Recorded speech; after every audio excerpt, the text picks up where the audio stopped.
My name is Erica Cosme. I am the content and interpretation developer here at the Mariners Museum and Park. We are very excited that you are here as part of our very first commemoration for National Hispanic Heritage Month.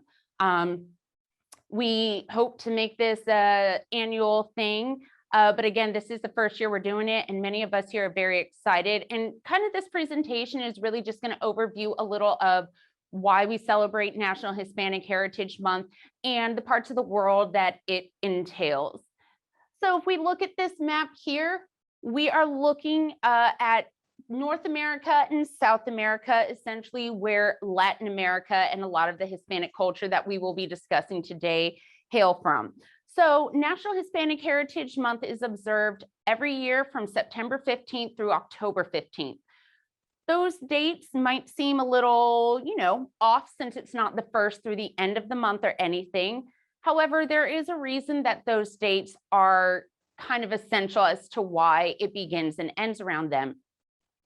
Predominantly, it's the fact that several Latin American countries celebrate their independence on September 15th and several others more on September 16th. So that's essentially why it kicks off the commemoration. And so the parts of the world that we're going to be looking at here are those that come from a Spanish background, but there are other countries in the Latin American community that hail from other European backgrounds, along with indigenous peoples as well. But just to give you an idea of the part of the world we're going to be focusing on, we are going to take a little bit of a look at the Latin American community in the United States. But most of these people are going to hail from places such as Mexico, Central America, South America, and then the Caribbean. And some of these backgrounds essentially originate from Spain, but again, a lot of them were indigenous, and we'll look at those cultures as well. So if you've maybe heard the terms Latino or Latina, Latinx is another one that you'll hear a lot today. Versus Hispanic. And if you've ever thought, what's the difference? Is there a difference? How are they different? I'm going to kind of give a loose reasoning as to when to use which term. Using our lovely Venn diagram here, on this side, we have the term Latino, Latina, or Latinx, whichever one is your preference to use. And essentially, this refers to someone who comes from or has ancestry from a Latin American country.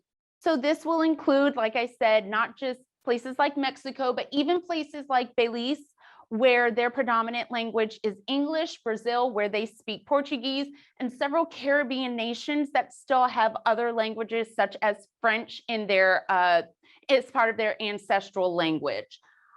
In this case, it does not include Spain. But over here, when we refer to Hispanic, it refers to someone who's from a Spanish language descent. So a lot of these countries that I mentioned that don't hail from a Spanish speaking background are not going to be included in this Hispanic term. Of course, it is up to the person, the individual or groups of people, how they want to classify themselves. This is a very broad and very loose, with wiggle room interpretation as to what these terms mean. So I'm in no way saying that they are set in stone. And then of course you have your countries that can be incorporated into either and both terms. A lot of your South American countries where they speak Spanish predominantly, along with Mexico as well, and Central America.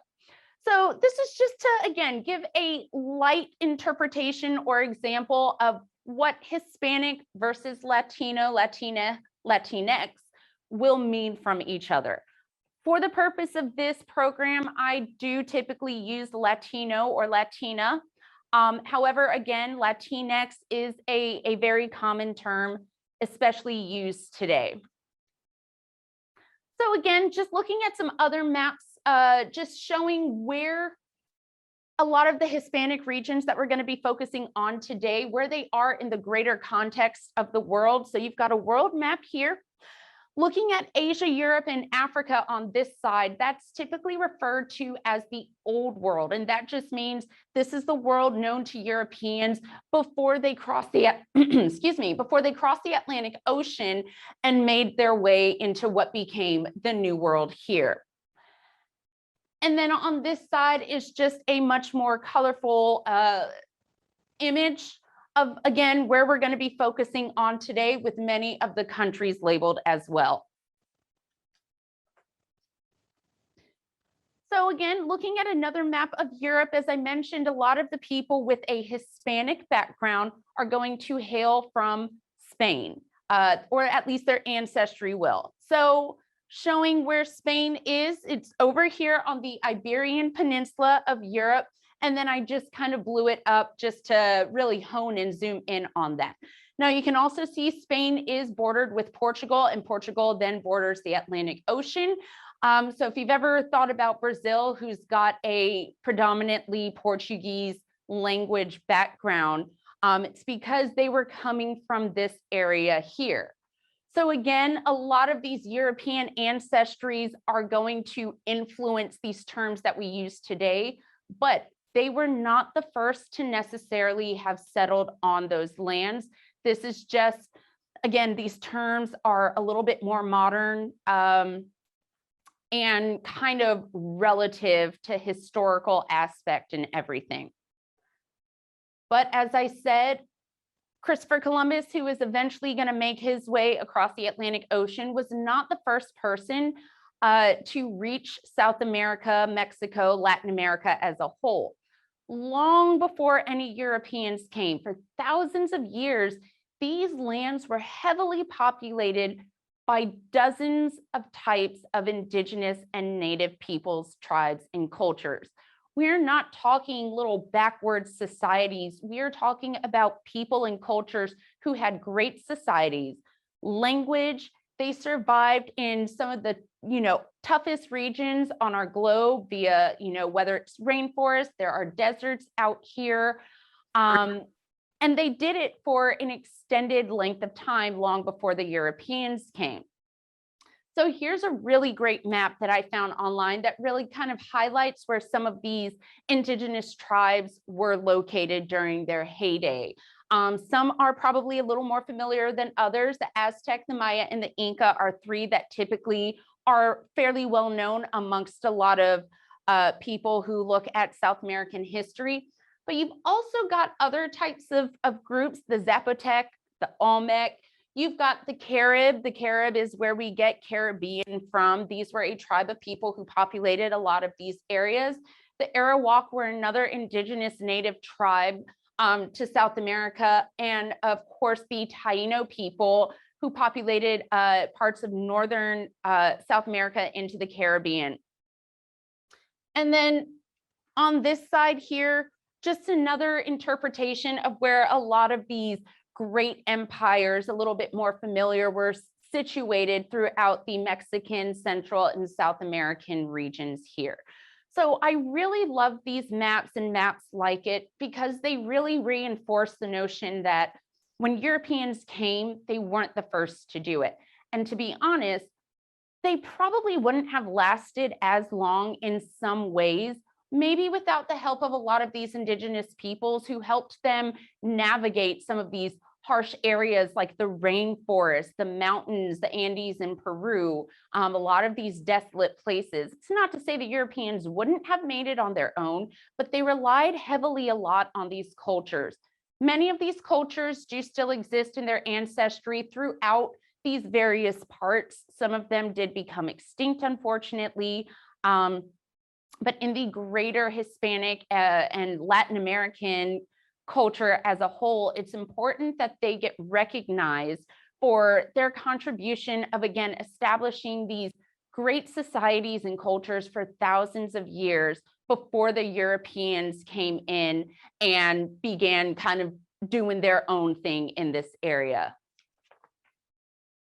So when you think of South America, we here at the Mariners Museum in particular, because we focus on our shared maritime heritage and culture, focus a lot on some of the bodies of waters that people were using to get around, how they were using them, what they were using them for, and who was using them as well. And one of the great rivers that may come to mind when you think about South America is the Amazon River. Depending on who you ask, the Amazon River is the second longest river in the world. The Nile is typically cited as the first longest river in the world at a little over 4,100 miles long.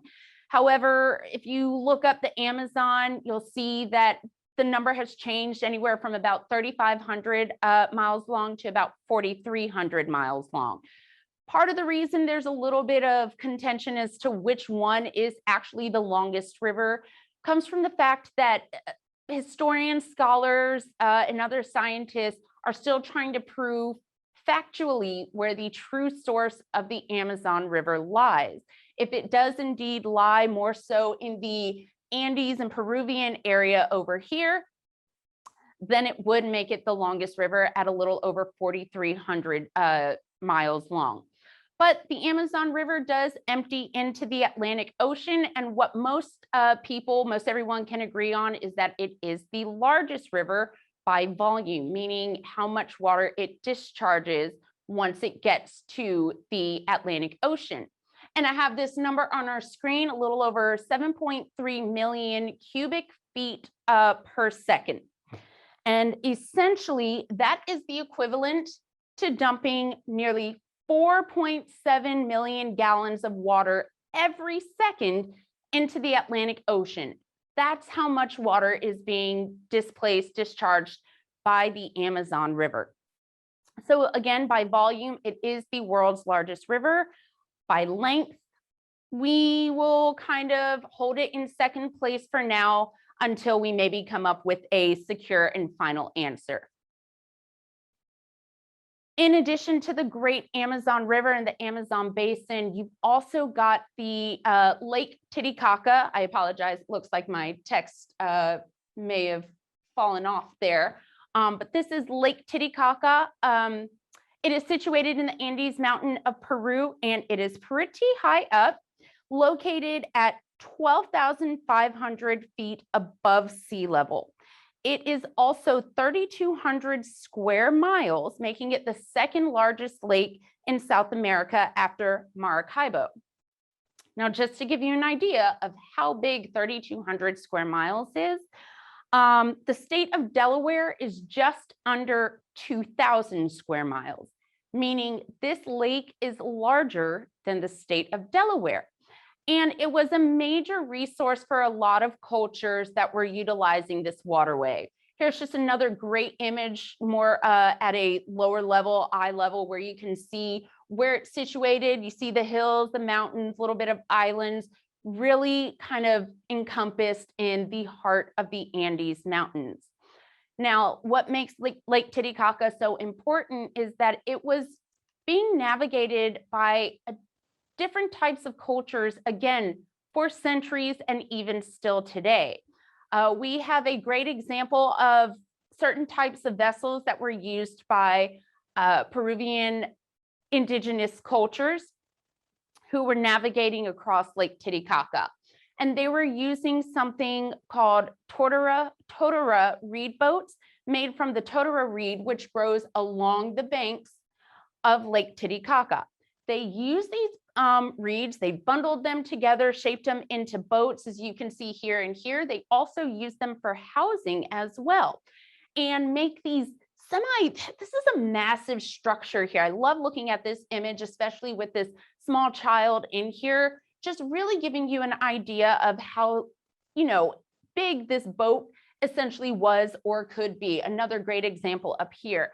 And they would use these to kind of move throughout Lake Titicaca, move into various regions across the lake where different settlements lied. They would do it for trade. They would, people who would go back and forth to visit family, dozens of reasons that they would use these vessels. This one here, as I mentioned, is an example from our collection located in our International Small Craft Center. If you ever get to come visit us at the Mariners Museum and Park, it is called the Caballito, it is essentially Spanish for small horse. And this is a great example of one of those reed boats from the Peruvian landscape that we have on display for people who come and visit us to learn a little bit more about these cultures. So those are just a couple of the waterways. They're not the only ones. They're two of the more familiar ones that a lot of people maybe associate with South America in particular. But Latin America isn't just South America. There's other waterways throughout the Caribbean, which we'll be looking at in just a couple minutes as well. But perhaps one of the more well-known areas that come to mind when you think of great ancient civilizations and cities is going to also be situated within that Andes mountain region. And that is going to be Machu Picchu. It sits at over 2,400 miles above sea level. So this was a major urban space for the Inca Empire. And I want you to think about this, 2,400 miles above sea level. These are some massive structures. It's an overhead shot, so maybe it's a little challenging to see exactly how big the structures are, but maybe you can kind of look and see the different stones that are stacked and built together to create an individual structure. They essentially had to find ways to carry these stones, lift them up 2,400 miles above sea level. That is no small feat. It's no easy feat. It'd probably still even be challenging today with a lot of the newer technology that we have at our disposal. But the Inca were able to do it thousands of years ago with their own version of technology, because it was still technology, even though it may not have been a gadget or something like that. Was able to create, as I said, this major urban space used for the Inca Empire. Machu Picchu was discovered in 1911 by a Yale University professor who was looking for a different lost city when he stumbled upon this one. And after years of archaeological work and excavation, they were able to decide or reveal that it was indeed Machu Picchu, and it is now a UNESCO World Heritage Site, which it became in the 1980s. Now, you can visit Machu Picchu. There are a couple of ways you can get there. A lot of people trek as part of the traditional way of getting to the area, the same way people would have done hundreds of years ago. If you decide to go that way, it's about a 3 to 5 day hike, depending on how fast you travel, weather conditions that may impede, your movement, any number of things. You can also go by train and you can go by bus. And a bus trip is actually about 5 hours each way. Still sounds a little better to me than trekking for 4 days, but maybe I'm just not as adventurous as the average person. So just keep that in mind if you've ever wanted to go, but said, I don't know if I want to hike for 4 days straight. You don't have to. You can still visit this great space. There are a ton of people who are here to help you learn more about the culture, in addition to the individual structures and why this is important to the greater Latin American, Native and Indigenous landscape as a whole. So as I mentioned, other waterways that were being navigated by a lot of these indigenous people were what we refer to today as the Caribbean. So you might think of the Caribbean as predominantly this area that I've outlined here. This is known as the Greater Antilles, and it encompasses many of those more familiar places like Cuba, Jamaica, Dominican Republic, and others. But that is not the entirety of the Caribbean area, nor the Caribbean nation. Much like the Polynesians island hopped throughout the Pacific and populated a lot of those areas, many indigenous people from South America made their way out to sea and then began populating these islands as well. So again, by the time the Europeans came to this landscape, there were already dozens of types of cultures who had made their mark on the land, who had staked their claim, who had made it their own. So just to give you an idea of what the Caribbean entails, this is directly from the Caribbean's islands.com, which is like their official page, to come and visit them. And it's described as such. The Caribbean islands is a massive archipelago located in the Caribbean Sea. There are 13 sovereign states and 17 dependent territories in the Caribbean. And English, Spanish, French, Dutch, and Antillean Creole are the predominant languages. The Caribbean consists of nearly 7,000 islands sprawled across more than 1.06 million square miles, primarily located between North and South America. So this is not a small chunk of land or small chunks of land. This is its own major entity. Again, sprawling landscapes, different types of natives and indigenous people who were here. That's really impressive, again, much like the Polynesians, to kind of go out into the unknown, so to speak, and really make your mark on the world by uncovering more about this region, what it is, what it has to offer, and then settling and creating cultures and civilizations within them. That's definitely something worthy of being recognized today as we celebrate Hispanic and Latin American communities' history and culture. And I could not include, I could not include a lovely scenic shot of what you typically think of when you visit the Caribbean. I have been to a couple Caribbean islands, and they are indeed beautiful. But also to keep in mind is, again, that as we think of these oases and getaways today, they weren't always thought of as that. And the people who were there beforehand, who knows what it would have looked like if maybe the Europeans came later or not at all.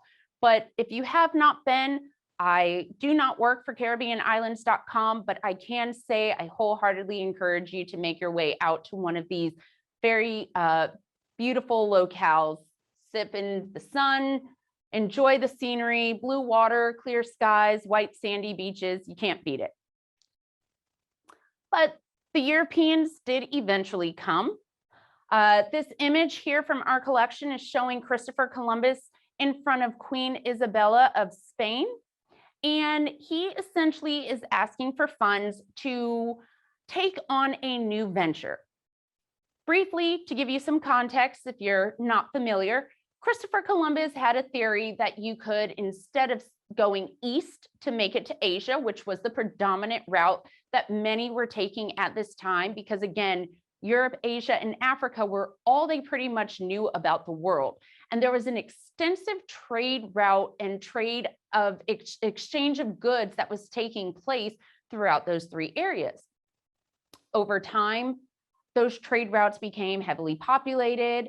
Different people controlled different portions of them. They would tax differently. It just became a bit cumbersome to always have to go some of those more traditional routes. So again, Christopher Columbus decided to take on a new challenge and potentially sail west in hopes of making his way to Asia. Excuse me. Now, Christopher Columbus never did make it to Asia, but he did make it to what became referred to as a New World. In 1492, Christopher Columbus, with his three ships, the Nina, the Pinta, and the Santa Marina, are going to leave from Spain. Spain being one of those key populations that we are discussing today. He is going to sail across the Atlantic Ocean, make his way to the Caribbean, and land on this little island that is today referred to as San Salvador, but was known to the natives as Guanahani. Now, when Christopher Columbus makes his way to the New World, a lot of things are going to happen, some good, some bad, some just indifferent. The bad we're not going too much into today, but it is worth mentioning that unfortunately his arrival and then kind of the influx of Europeans coming to the New World did bring with them new diseases, ideologies of potential superiority, stuff like that, that ultimately led to the enslavement of many of those native and indigenous cultures that we discussed previously. I'm not saying that for any political reasons or purposes like that. It's just us telling the full story, the good and the bad that came with this new world opening up to Europeans and everything that came with it. But Christopher Columbus did make his way. Europeans then came after that. And the Europeans are going to be introduced to a plethora of new items that they're going to start bringing back with them to Europe and incorporating into their daily lives. Excuse me. So some of those are going to be things like corn. This map here shows several items. It's a plantation on Barbados, and you can see several different items that were being cultivated by the Europeans along with the natives and indigenous peoples. And then a lot of these, as I mentioned, are going back to Europe. Corn was called maíz by the native people. That's M-A-H-I-Z. The Spanish people translated that to maize. And that's where, when you think of corn used by a lot of Native Americans and you think of maize, that's where that word comes from. Corn eventually became the more popular term used by Europeans, and then by us today is still how it's recognized. Another popular item that we are going to look at is sugarcane. Sugar is essentially a New World item. Before Europeans were bringing this commodity back to the Old World, most of the time they were using honey as a sweetener.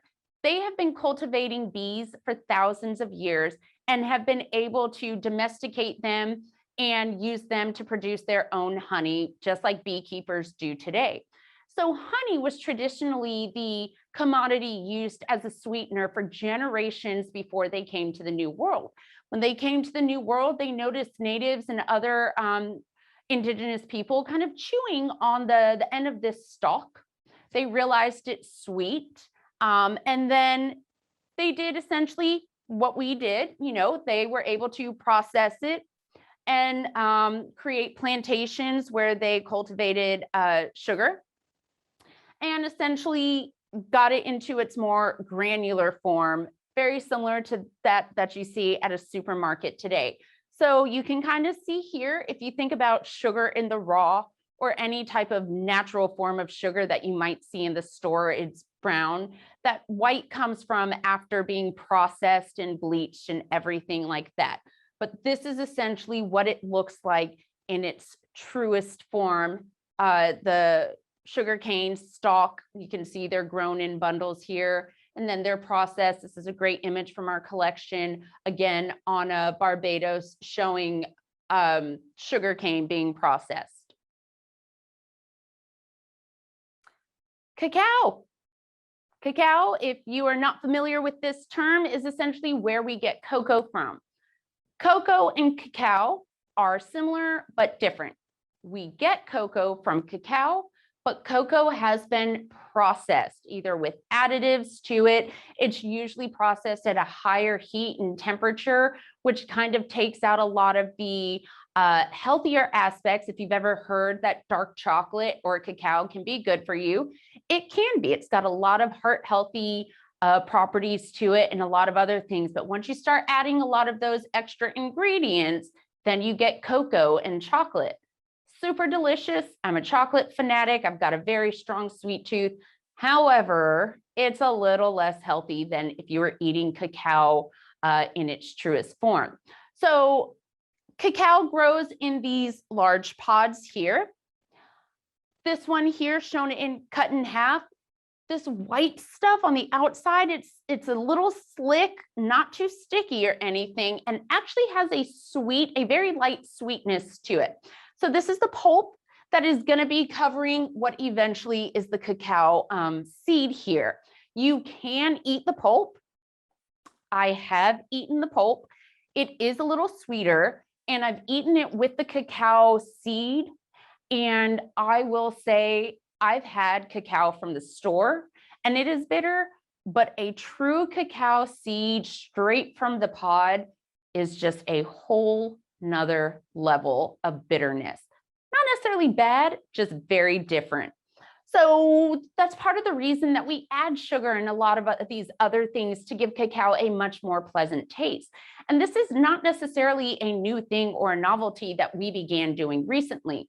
When the Spanish conquerors came into South America and they encountered the Mayans and the Aztecs in particular, they were introduced to this drink here, Kakawato or Sacolato. This is the Aztec version. This is the Mayan term.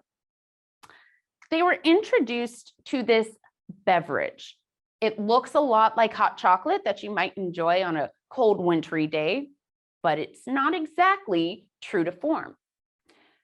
Essentially, the ingredients that make up this product are water, cornmeal, which gives it its thickness, chili peppers, which kind of give it a nice little zest and a kick to it as well, a little bit of vanilla bean. And while, yes, some people think of vanilla as a sweetener, it's not going to be strong enough the way sugar is to really give it a sweet taste, especially in context as to how much you use with the actual cacao. Again, a very potent, bitter flavor and taste. So when you combine all of these together, you're still going to get a fairly or relatively bitter beverage. Also, the Spanish didn't like that. They did not like it being bitter. This is how we kind of got into more of the hot cocoa essence that we're familiar with today. They started using things like cream or milk. They added sugar to it and a bunch of other flavors. And that's how they got their more, traditional drink as we think of hot chocolate today. They were not a fan of this beverage at all. One of the other things said that they didn't really care for is that you don't necessarily serve this hot. They typically drink this at room temperature. So if you're thinking about a very thick, and I'm talking very, very thick, beverage that is a little spicy, extremely bitter, and not even that hot, I can understand where they may not fall in love with it, but it was one that the Mayans and the Aztec in particular were very partial to. There are recipes for this online. You can find them. Not all of them are true to form that use most of these traditional items, but if you've ever wanted to try it for yourself, highly encourage you to go look and see what you can find in terms of recipe. So as we begin to slowly wrap up, we're gonna bring it home to the United States here because Latin American and Hispanic history is just as much a part of our history as it is on a global capacity. So I've got some numbers up here and some of their locations. Essentially, Hispanic Americans of the Latino community make up nearly 62 million people of the US population, which accounts for roughly 19% of the global combined population of the United States. The top 5 areas where Hispanic populations tend to be highest are going to be California. Next is going to be Texas at 11.6%. After that, you're going to have Florida with just under 6%. New York, this is New York State as a whole, not just New York City, which does have its own high level of populations with Hispanic communities, Latino communities, and such like that.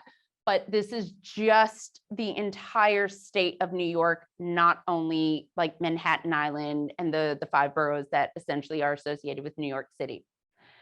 And then last but not least, over here is Arizona.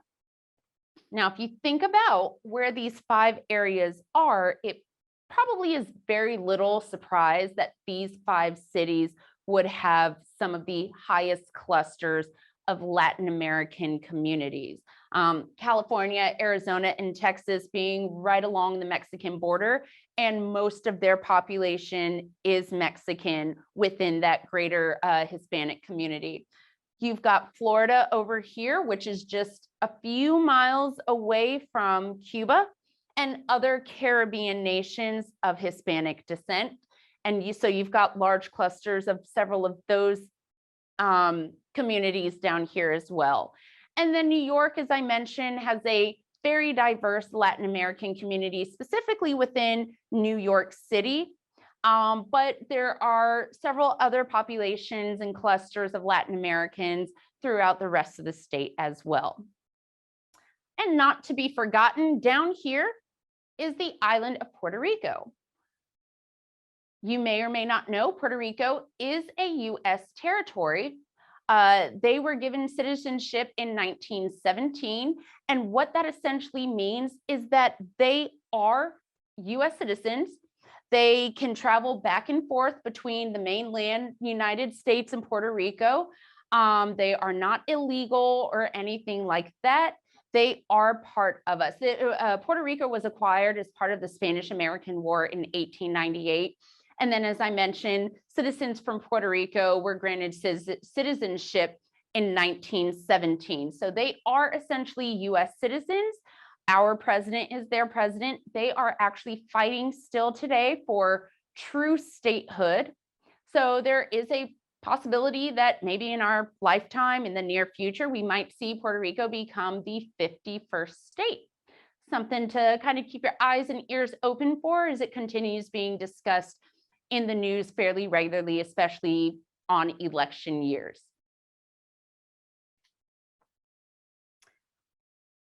So I'm going to step aside a little. I'll actually step this way.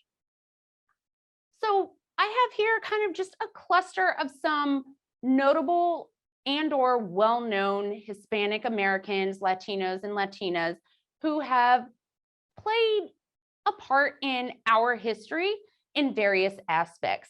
Now, even though some of these people up here are in things like the film and the arts, they still broke barriers. Rita Moreno became the first Latina to win an Oscar.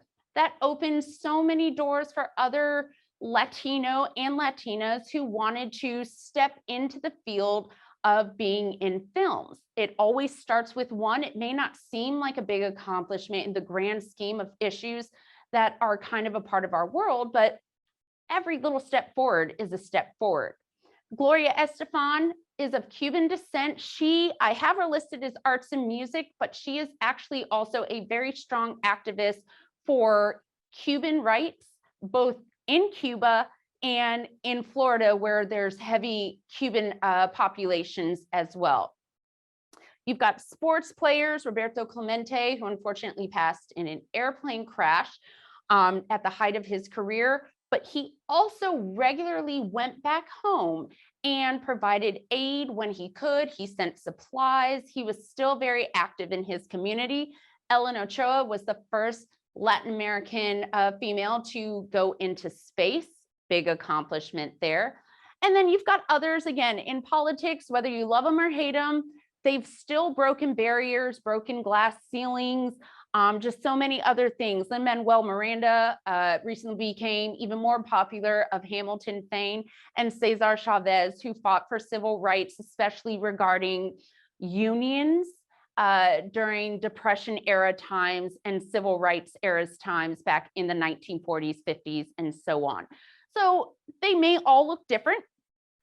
They may all come from different Latin American backgrounds. They may all interact in different circles and have different kind of roles under their resume, but they, along with so many other more, I mean, I could do a whole presentation probably on just everybody who has been influential, but these are some names that you've probably at least heard of. And I would highly encourage you to go look. There's so many different web pages out there where you can learn more about Hispanic Americans, Latin Americans in general, who have contributed in so many ways for making their voices heard and really just, again, being a part of our history as a whole here in the United States. Now, it's not just the arts and sciences and such that Latin Americans have contributed. They have also heavily served in our armed forces, fighting for this country that they feel they are a part of, want to be a part of, and should be a part of. They should feel included.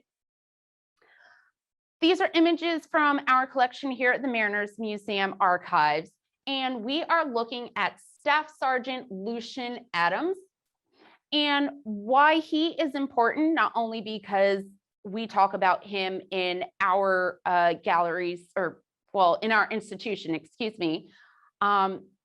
He is of Mexican descent, and he actually won the Medal of Honor during World War II.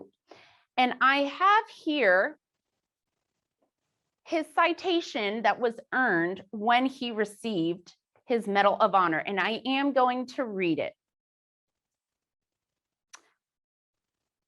The citation reads, "For conspicuous gallantry and intrepidity at risk of his life above and beyond the call of duty on 28 October 1944 near Saint-Dié, France. When his company was stopped in its effort to drive through the Mortagne forest to reopen the supply line to the isolated 3rd Battalion, Staff Sergeant Adams braved the concentrated fire of machine guns in a lone assault on a force of German troops. Although his company had progressed less than 10 yards and had lost 3 killed and 6 wounded, Staff Sergeant Adams charged forward, dodging from tree to tree, firing a borrowed BAR from the hip. Despite intense machine gun fire, which the enemy directed at him, and rifle grenades which struck the trees over his head, showering him with broken twigs and branches, Staff Sergeant Adams made his way within 10 yards of the closest machine gun and killed the gunner with a hand grenade. An enemy soldier threw hand grenades at him from a position of only 10 yards. However, Staff Sergeant Adams dispatched him with a single burst of BAR fire. Charging into the vortex of the enemy fire, he killed another machine gunner at 15 yards range with a hand grenade and forced the surrender of 2 supporting infantrymen. Although the remainder of the German group concentrated the full force of its automatic weapon fire in a desperate effort to knock him out, he proceeded through the woods to find and exterminate 5 more of the enemy. Finally, when the 3rd German machine gun opened up on him at a range of 20 yards, Staff Sergeant Adams killed the gunner with BAR fire. In the course of the action, he personally killed 9 Germans, eliminated 3 enemy machine guns, vanquished a specialized force which was armed with automatic weapons and grenade launchers, cleared the woods of hostile elements, and reopened the severed supply lines to the assault companies of his battalion." That is the stuff movies are made of. This individual of Mexican descent, Latin American community, served gallantly for our country, his country, in a way that is nearly impossible to imagine, despite the fact that I have read this more times than I can count. Each time I read it, it's just an impressive feat, demonstrating the passion and how, again, as I kind of keep stating and reiterating, that the Latin American community is part of our community. He did serve until the end of the war. He made it out alive. He actually just recently passed, not that long ago, in 2003 down in San Antonio, Texas.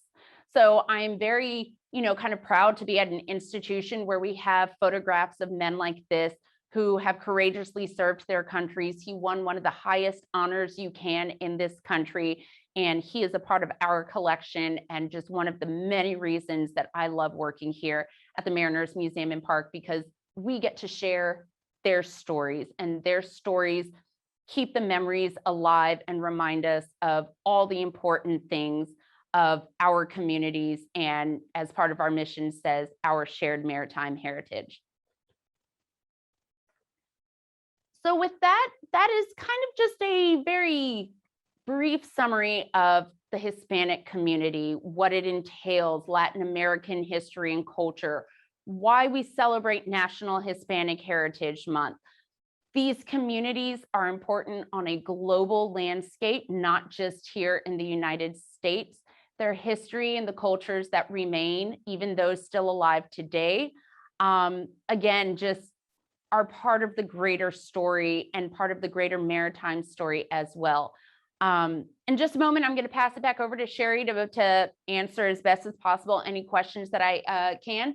But I also wanted to point out, I included a couple sites here.